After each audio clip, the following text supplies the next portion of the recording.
강혜신의 오늘의 미국.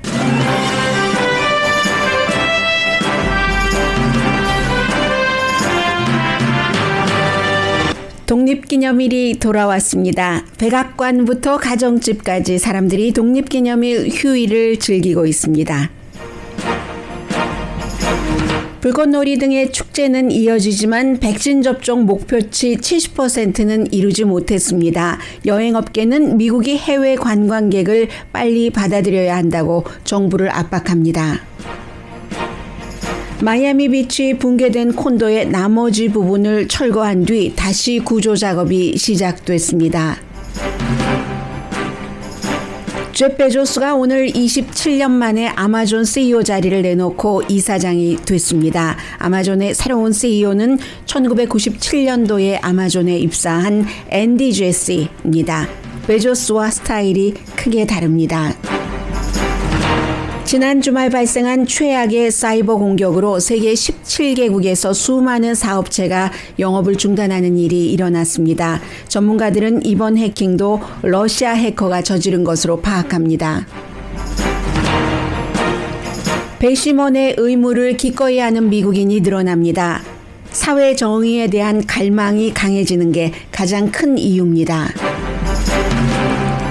지미 카터 전 대통령 부부가 결혼 75주년을 맞았습니다. 카터 대통령은 지금 어느 때보다 아내 로살린 여사를 더욱 사랑한다고 말합니다. 여러분 안녕하십니까? 오늘의 미국 강혜신입니다. 어제가 사실은 독립기념일인데 독립기념일 휴일이 일요일이기 때문에 오늘까지 쉬고 있습니다. 어제 그 불꽃놀이 하는 거 많이 보셨어요? 저는 월요일이면 짐이 유난히 많아서 밤에 이제 그 짐을 자동차에다가 조금 일부를 실어 놓으려고 그래서 내려왔는데 저희 집 근처에 이제 커다란 그 불꽃놀이를 하는 장소가 있기 때문에 집안에서 독립기념일 때마다 너무 소리가 커서 놀라기만 했지 딱 그 불꽃놀이가 하는 그 시간에 밖에 나가본 건 처음이었습니다. 집 안에서는 이렇게 구경을 했더니 저희 동네가 조금 지대가 높거든요. 아래 동네에 살고 있는 사람들이 전부 저희 그 집 주변에 이웃 주변에서 높이서 저 아래서 불꽃놀이를 하니까 내다보는 것을 봤습니다. 그래 이웃인가 이웃이 아닌가는 금방 알 수 있잖아요. 해서 동네에 조금 멀리 떨어진 이웃들이 구경을 왔구나라고 생각을 하면서 제가 같은 곳에 뭐 거의 20년은 아니지만 15년 이상을 살고 있는데 그러면서도 처음으로 이날이 되면은 조금 멀리 있는 이웃들이 바로 우리 집 앞에 와서 불꽃놀이를 구경하는구나 하는 것을 처음으로 알 수 있었고요. 그리고 또 두 번째는 오늘 새벽에 출근하는데 새벽에 출근할 때마다 새벽에 출근하는 사람들의 가장 행복한 것 가운데 하나가 새벽 공기를 마시는 거잖아요. 더군다나 요즘에는 뭐 자스민 향기도 아직 남아있고 하는데 그런 향기가 나오는 게 아니라 새벽 바람 냄새가 아니라 밤에 불꽃놀이에 썼던 불꽃놀이 폭죽에 들어가는 그 재료 원료의 냄새가 나는 겁니다.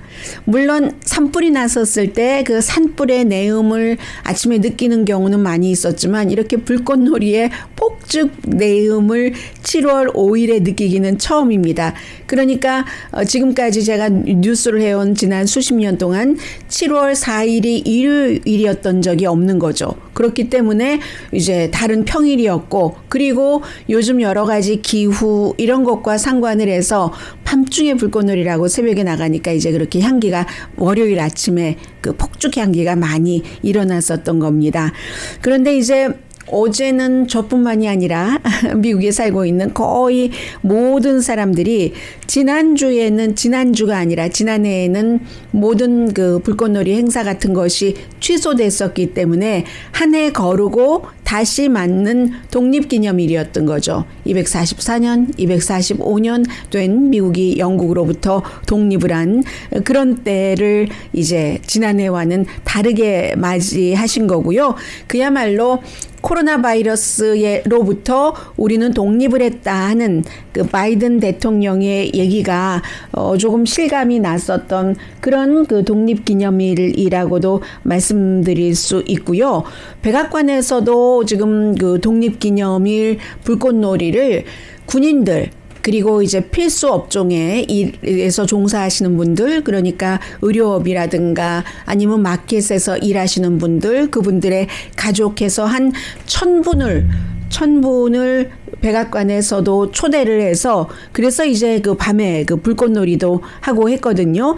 해서 대통령이 그 불꽃놀이 하기 전에 뭐라고 얘기를 했냐면은 미국이 다시 돌아오고 있다. 그런데 이번에는 미국이 돌아오는 것이 그냥 돌아오는 것이 아니라 미국이 좀 뭔가 그 함께 뭉쳐서 미국의 화합된 그런 모습으로 돌아오고 있다. 뭐 경제도 좋아지고 이런 얘기를 바이든 대통령이 이제 불꽃놀이를 하기 전에 했습니다. Record job creation and record economic growth. The best in 4 decades, and I might add, the best in the world. Today, all across this nation, we can say with confidence, America is coming back together. 아메리카가 이제 coming back together. together라를 자리를 하나 뒤에 자리래요. 그 단어를 붙였습니다. 그만큼 이제 미국의 화합 같은 것도 지금까지는 America is coming back 이라고 얘기를 했는데 다시 돌아오고 있다. 지난 4년과 구분을 하면서 그런데 coming back together를 이번에는 강조를 했습니다. 그래서 244년 전 245년인가 1776년에서 영국으로부터 조지 3세 왕으로부터 독립을 하는 그런 것만 선언을 하는 것이 아니라 미국이 바이러스로부터의 독립을 선언한다. 대통령이 얘기를 했습니다. 물론 바이러스와의 전쟁이 완전히 끝난 것은 아니지만 지금 그 과거에 힘들었었던 지난 거의 이제 1년 반 정도 되죠. 그 힘들었었던 때로는 돌아가지 않는다라는 것을 얘기를 했습니다.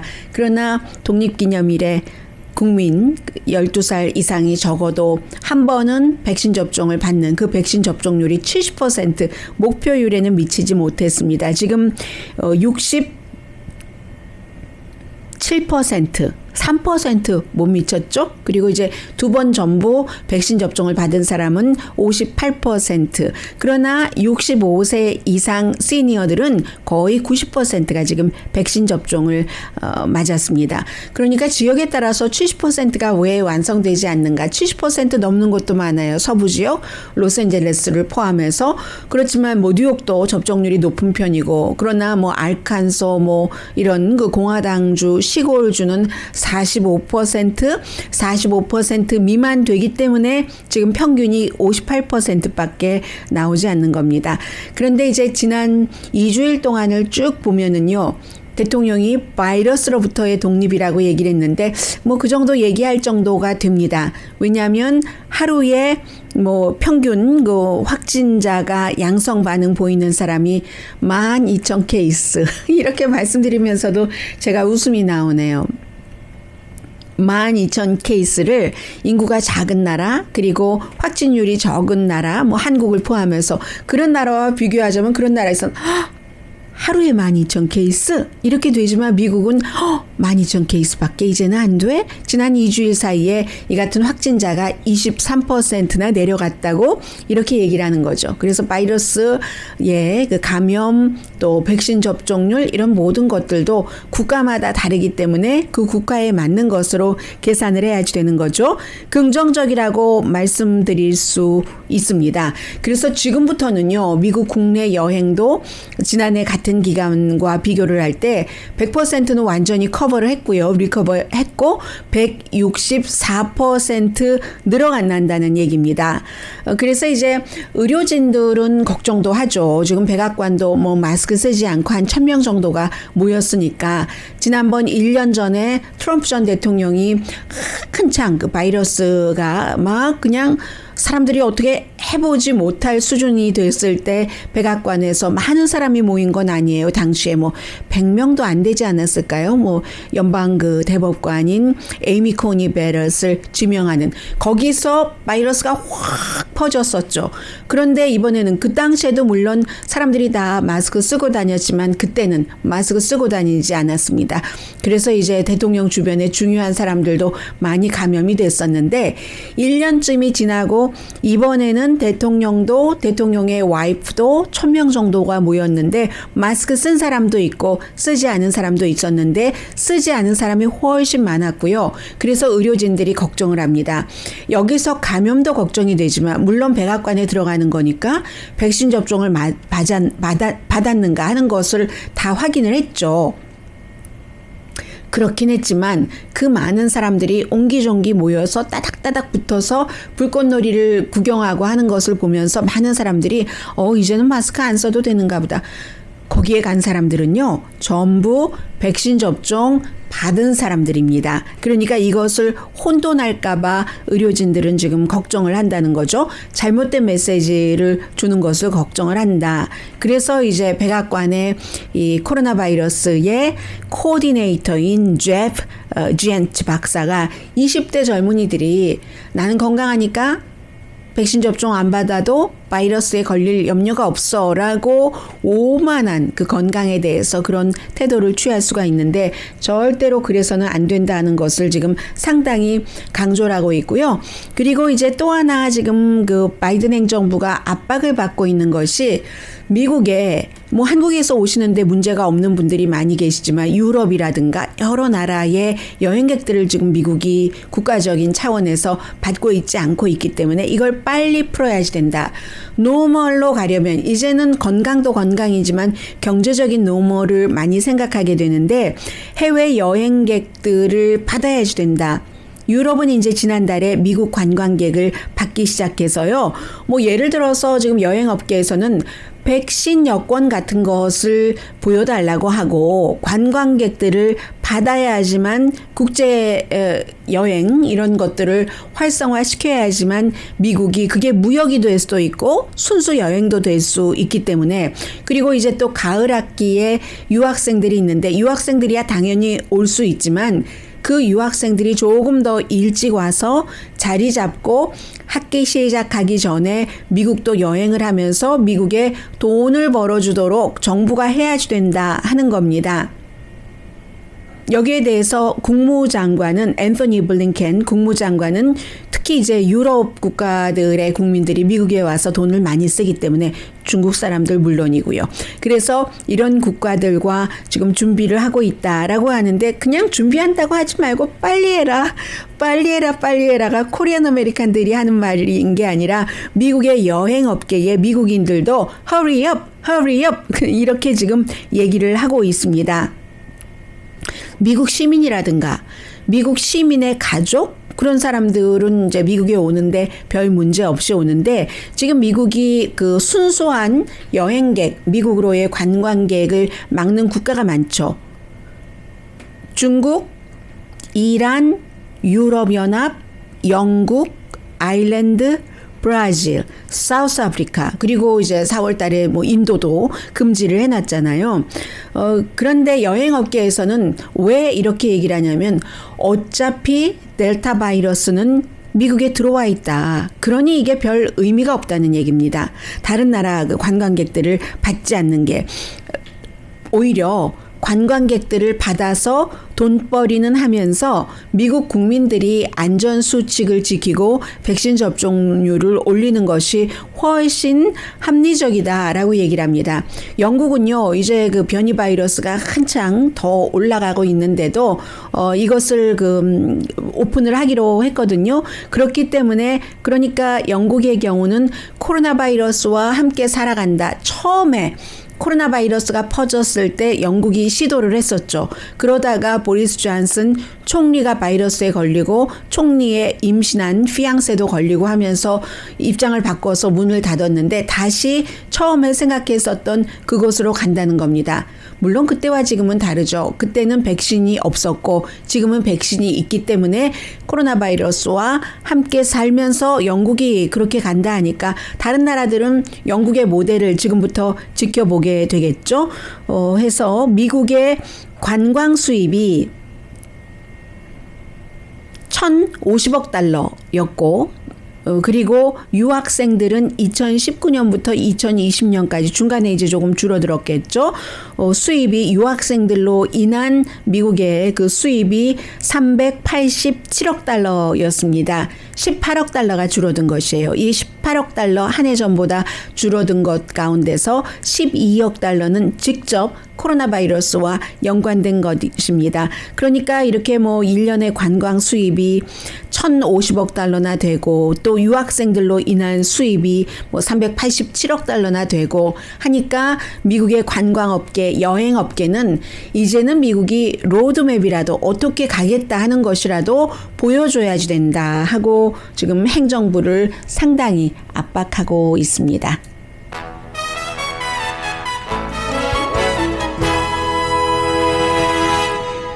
참 허망해서요. 어제 보는데 불과 뭐 1분도 안 된 시간에 그 사람들이 몇 년을 걸쳐서 지어놓고 보수공사를 한 건물이 무너졌습니다. 이번에는 일부러 무너뜨린 건데 콜로라도 붕괴된 그 콘도에 흔들리고 있는 부분을 완전히 폭발식으로 지금 다시 주저앉혀서 먼지로 만들었고 지금 구조작업 시작을 했습니다. 그리고 주말에 있었던 지금 코로나 바이러스와 마찬가지의 일이 세계적으로 퍼지고 있습니다. 사이버 공격인 거죠. 잠시 뒤에 전해드립니다. 라디오 서울 방송 오늘의 미국 듣고 계십니다. 네, 이제 어제로서 여행업계는 코로나 바이러스 이전 수준까지 돌아갔습니다. 뭐 미국이 뭐 164%라니까 하니까 이전이 아니라 이전보다 지금 훨씬 많아진 거죠. 그리고 싱가포르는 세계에서 처음으로 이제 더 이상 그 코로나 바이러스에 관한 여러 가지 데이터를 날마다 계산하지 않기로 했다 하는 것이고요. 그리고 영국이 말씀드린 것처럼 이제 개인의 선택이다. 이 코로나 바이러스에 대해서는 정부가 더 이상 여러 가지 그 규제를 강제로 해서 만들지 않겠다 하는 정도입니다.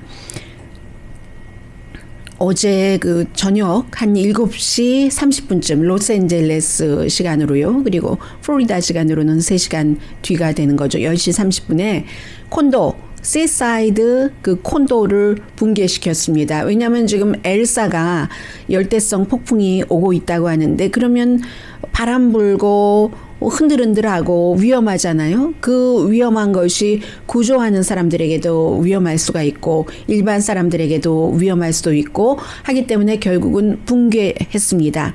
붕괴하는데 불과 얼마 걸리지 않고 그리고는 완전히 그렇게 인위적으로 할 때는 먼지가 돼버리잖아요. 먼지로 내려앉았기 때문에 사실은 그 아래에 이렇게 그 시멘트 같은 것이 깔려 있는 것에 더한 아주 무거운 그 압박을 주지는 않았겠죠. 물론 그 먼지처럼 된 것도 그 큰 무게이기 때문에 어느 정도의 무게가 있겠습니다만은 아무튼 그렇게 해서 결국은 그 크레인이 다시 현장으로 갔고 사람들 그 구조대원도 들어갔습니다. 그리고 이제 이 무너진 여러 가지 그 원인이 있겠습니다만은 그 가운데서 하나는 어떤 그 철강을 써야지 되는 그런 곳에 보강을 조금 덜했다 하는 그 전문가 지적들도 지금 나오고 있고요. 이게 역시 그 미국이기도 합니다. 그 내용보다도 일단 그래서 폭발시키고 나서 시신 3구를 더 찾아냈습니다. 그래서 27구의 시신 사망자의 신원이 확인이 됐고 지금 118명의 신원이 확인되지 않았습니다. 그날 그곳에서 잠을 자고 있었던 사람 18명의 신원이 지금 확인되지 않았고 그리고 건물을 붕괴시키려고 하니까 그 붕괴하기 전에 긴급 청원서를 낸 사람이 있습니다. 이 사람은 동물구조대예요. 동물구조 자원봉사자인데 아니 나는 사람들이 어떻게 자신들만 빠져나가고 동물들을 구해서 나가지 않았는지 이해할 수가 없어. 이렇게 얘기를 하면서 구조 경험이 많기 때문에 이러한 상태에서 본인이 들어가서 어디 지금 고양이도 있는데 어디 뭐 이런 형태로 하면서 뭐 발코니에도 있고 많이 보였어요 그동안. 그래서 어디 그 야옹야옹 소리가 들리는데 내가 가서 이 건물을 인위적으로 붕괴하기 전에 구해오겠다. 이게 이제 미국인 거죠. 그래서 현장의 구조대원들이 허락을 하지 않으니까 판사에게 긴급히 청원서를 냈죠. 판사도 허락하지 않았습니다. 그래서 그 건물을 붕괴하기 전에 고양이가 먹는 그 음식도 주고요. 또 고양이의 물도 구조대원이 거기까지 들어갈 수 없기 때문에 너무 위험해서 그래서 이제 위험하고 틈도 없고 고양이들이야 그 애완동물들이야 몸이 그야말로 융통성 있게 커졌다 작았다 하니까 그렇지만 해서 그렇게 됐습니다. 특히 이제 코코라는 인물의 이름에 4층에서 89세의 어떤 나이 드신 분과 함께 살고 있었던 그 고양이가 구조되지 않았다 해서 코코를 구하려고 가려고 했었던 사람 일단 그 멈춤 지적을 받았고요. 그래서 체리피커 같은 음식 또 물을 그 대신 놔줬다. 글쎄요. 그래서 모든 문이 열려 있는 곳도 있고 해서 빠져나올 수 있는 애완동물들이 빠져나오도록 그동안 미국의 구조 작업에는 거기까지 다 포함이 되는 겁니다. 이게 굉장히 미국적인 것이었고요.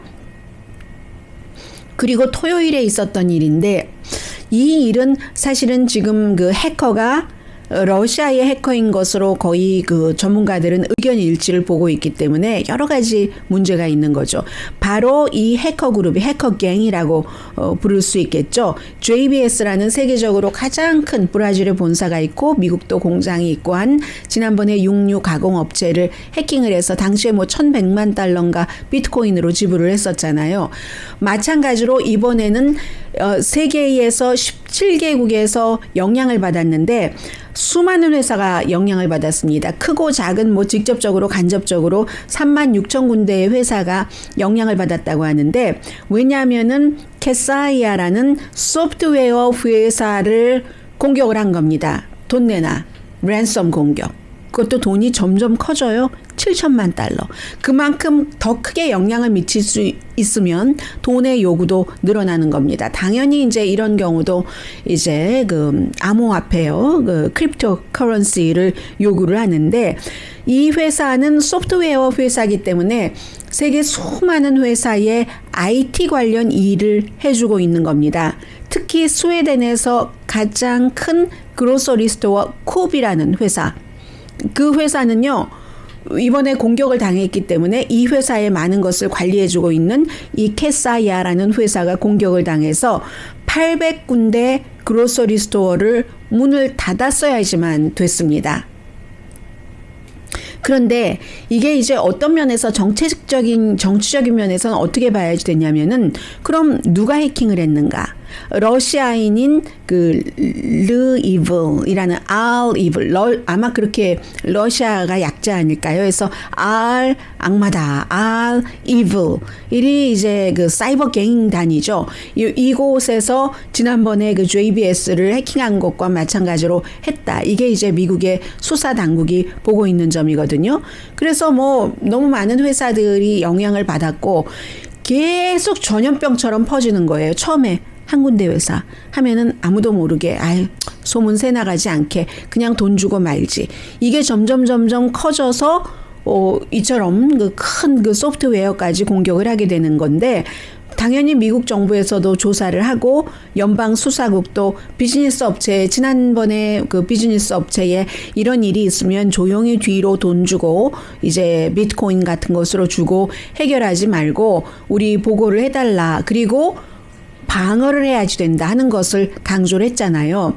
백악관도 마찬가지로 이제 정부가 할 수 있는 모든 것 조사를 다 하겠다라고 얘기를 했는데 이게 왜 중요하냐면 미국의 바이든 대통령이 미국에서 이런 피해를 자꾸 보면서 이제 그 G7 정상회담 끝내고 나서 제네바로 가서 스위스 제네바에서 블라디미르 푸틴 러시아 대통령을 만난 지가 2주일밖에 안 됩니다. 그때에 가장 중요하게 국내 이슈로 내놓았던 것이 뭐 선거에 개입하지 말아라 이것도 있지만 미국 회사를 건드리지 말아라. 사이버 해킹으로. 이렇게 얘기를 했었잖아요. 물론 이번에 이 갱단이 사이버 갱단이 저지른 이 일에 대해서 러시아 정부가 시켰는지 시키지 않았는지 모릅니다. 당연히 러시아는 아니라고 하고 모른다고 하지만 그렇지만 일단 그 헤드쿼터가 러시아에 있기 때문에 미국이나 다른 나라에서 파악하는 것보다는 러시아 정부가 파악하기가 훨씬 쉽겠죠. 그리고 러시아 정부가 어떠한 이 같은 일에 대해서 더 강하게 대처를 한다면 이 같은 일이 미국 대통령과 러시아 대통령이 만나서 불과 2주일 전에 그 부분에 대해서 얘기를 했는데 이렇게 쉽게 크게 일을 벌리지는 않았을 가능성도 아주 높겠죠.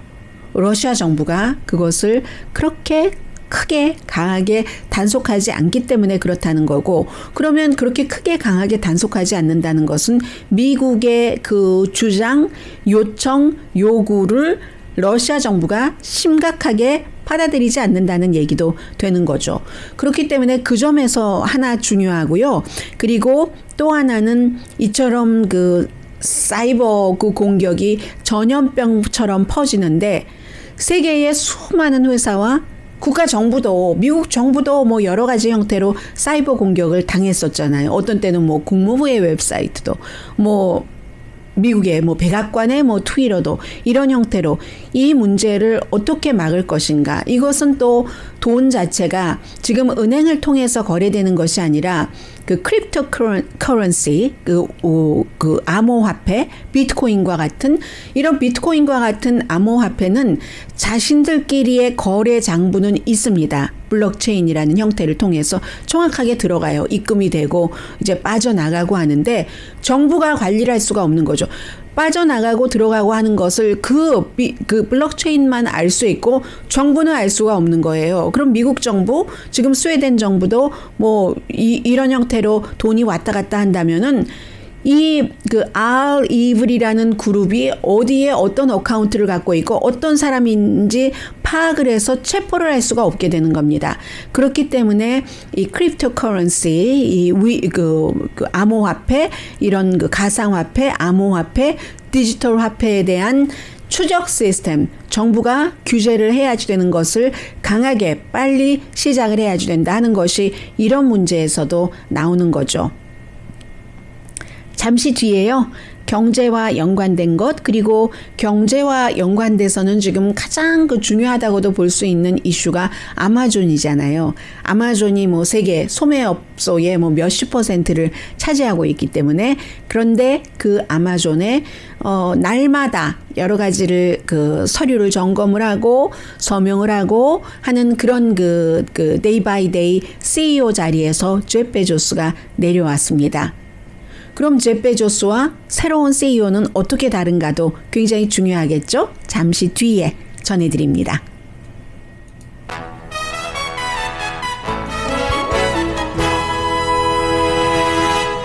라디오 서울 방송 오늘의 미국 듣고 계십니다.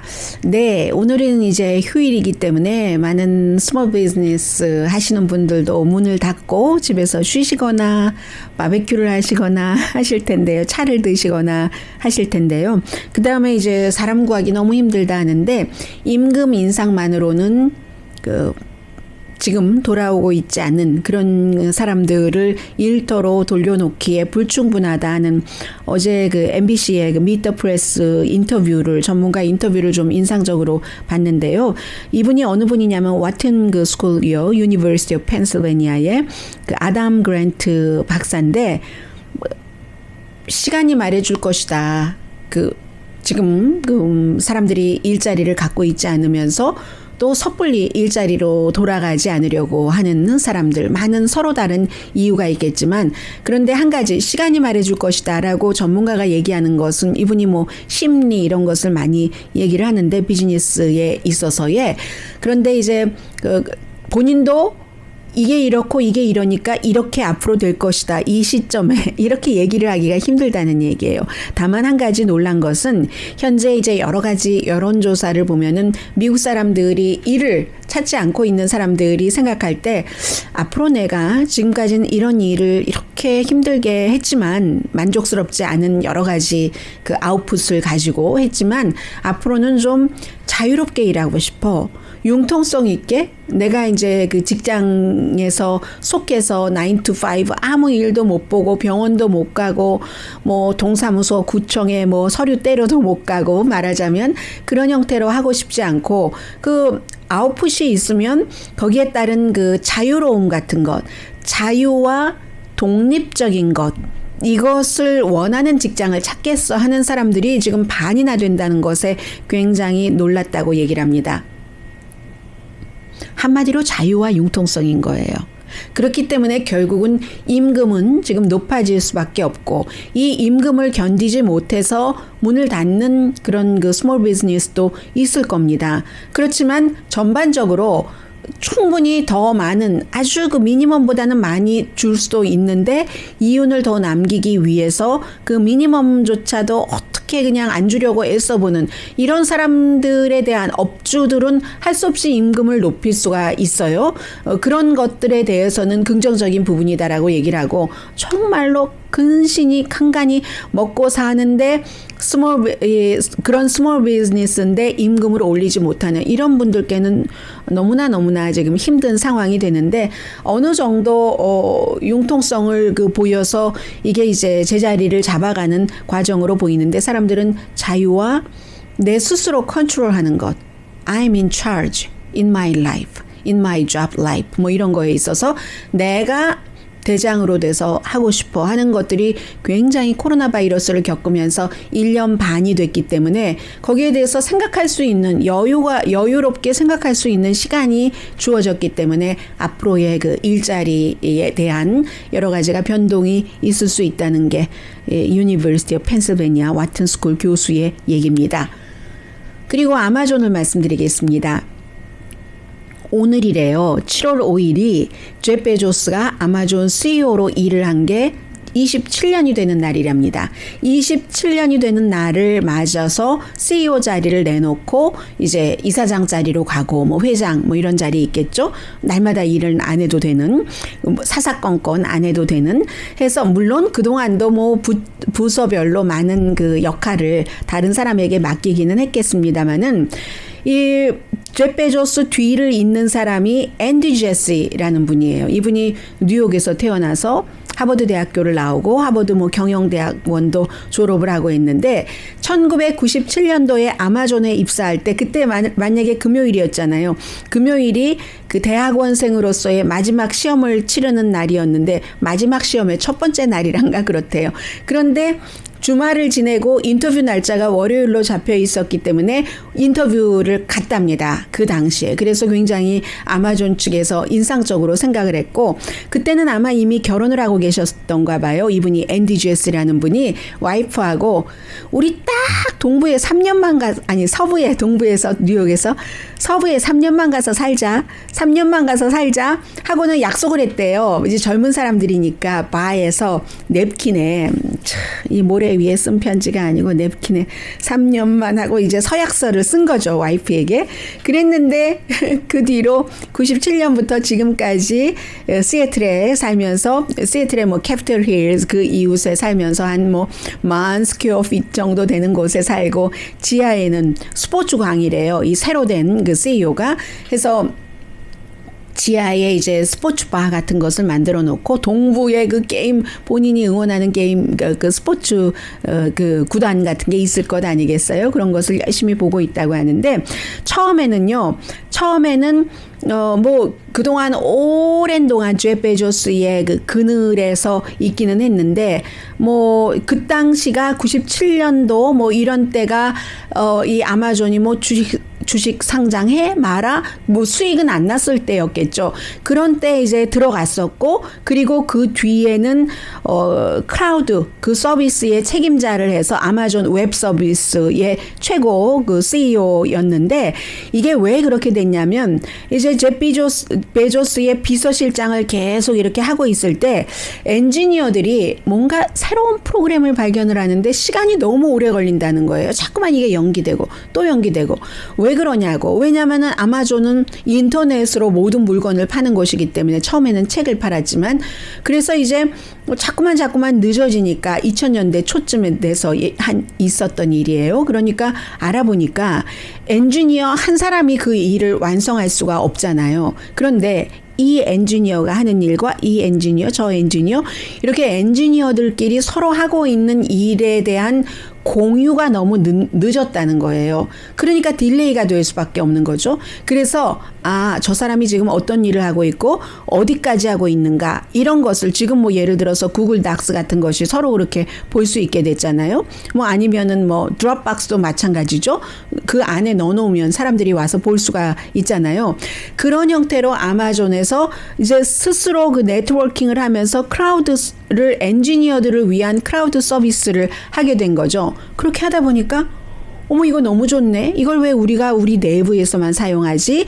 하면서 스트리밍 서비스 이런 식으로 이 웹 서비스가 된 겁니다. 오늘날에 영화도 보고 한국 드라마도 보고 뭐 이런 형태 해서 여기서 굉장히 컸죠. 이커머스 결정적인 시기에 이제 컸고 그리고 지금 그가 CEO가 된 지금도 굉장히 결정적인 시기죠.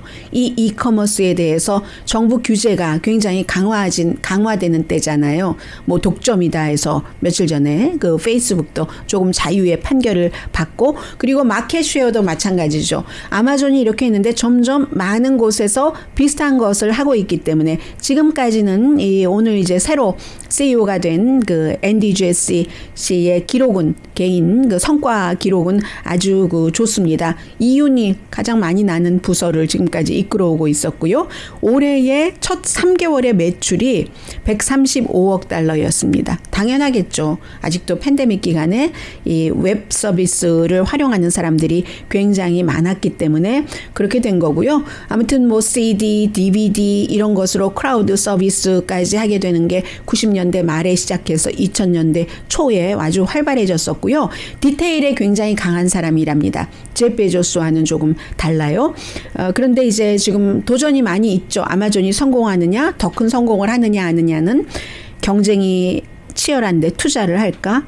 크라우드 서비스를 세계적으로 할까? 그리고 미국에서도 아마존이 계속 성장할 수 있을까? 지금 비난을 많이 하고 있잖아요. 창고 직원들은 왜 이렇게 니네들은 뭐 10,000 스퀘어피트 집에 살고 제프 베조스 같은 경우는 미국에 아주 좋다는 곳에는 다 부동산 사들이고 하면서 창고 직원들은 그렇게 힘들게 해? RV에서 살게 해? 노매드랜드 영화처럼 뭐 이런 식으로 아주 후진 RV에서 살게 해? 뭐 이런 식으로요. 그리고 가짜 진짜를 걸러내지 못한다. 아마존이. 이런 지적도 많이 받고 있죠. 세금 문제도 있고요. 해서 제프 베조스보다는 좀 인격적으로는 굉장히 겸손한 사람이다. 이런 얘기 많이 듣고 있고요. 나이도 1살 차이밖에 안 돼요. 베조스가 22살이래요. forever young, that's okay. 제프 베조스가 52살, 그리고 이번 제시 CEO가 53살. 53살이고요. 그런데 이 사람 사회적인 이슈에 관심 많습니다. 지난번에 이제 그 루이빌에서 블랙 흑인인 메디컬 워커가 자동차에서 경관에 총에 맞아서 숨졌을 때 이렇게 사람을 죽게 할 수 없지. 이게 미국에서의 정의야? 미국에서 이런 일이 일어날 수 있어? 하고 그 당시에 이제 그 트윗을 했었고요. 수감자에 대해서도 마찬가지입니다. 미국이 세계 인구의 5%밖에 차지하고 있지 않은데 세계 수감자의 25%가 미국이거든요.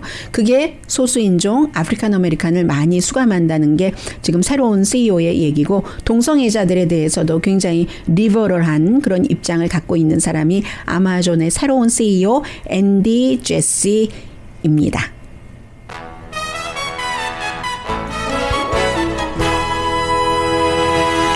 라디오 서울 방송 오늘의 미국 듣고 계십니다. 좀 전에 그 아마존의 새로운 CEO의 생각과도 조금 연결이 되는데요. 보통 이제 배심원 출두 명령을 받으면 지금까지는 미국 사람들이 뭐 거의는 아니지만 많은 분들이 이거 뭐 이런저런 이유가 있기 때문에 어떻게 하면 내가 배심원을 하지 않는가라고 생각을 했는데 지금은 배심원 그 출두 명령에서 빠져나가는 것을 원하는 사람이 굉장히 많이 줄어든답니다.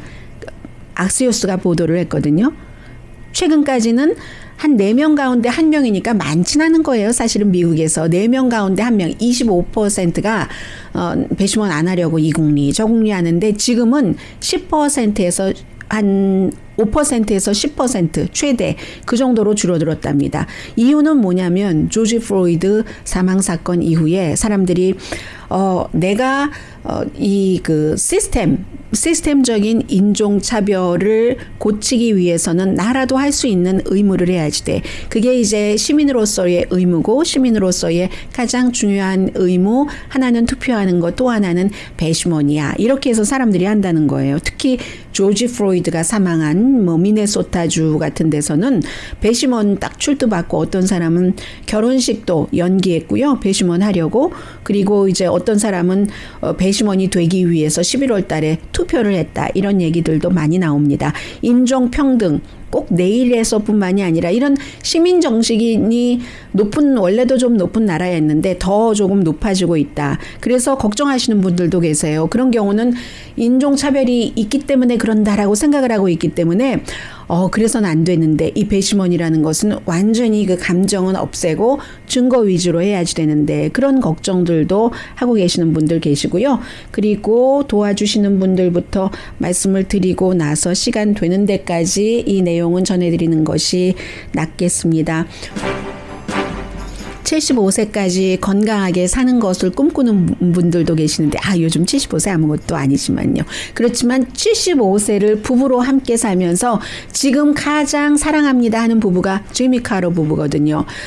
지미 카러가 3살 때 바로 로잘린 카터 여사의 집에 엄마가 데리고 갔고 로잘린 카터가 또 이제 좀 커서 지미 카러 대통령의 집에 가서 사진 보고 반했고 뭐 이렇게 해서 결혼해서 온갖 것을 다 가지고 왔잖아요. 이 사람들이 어떻게 그렇게 75년을 행복하게 살 수 있느냐 자주 얘기하시는 얘기예요. 이분들은 싸우면 절대로 침대에 들어가기 전에 푼다. 싸움을 푼다. 뭐 기타 등등 여러 가지 얘기가 있는데 시간이 다 돼서 일단 여기서 멈춤을 하겠습니다. 그런 분들 많이 계세요. 많지는 않지만 강혜신이었습니다.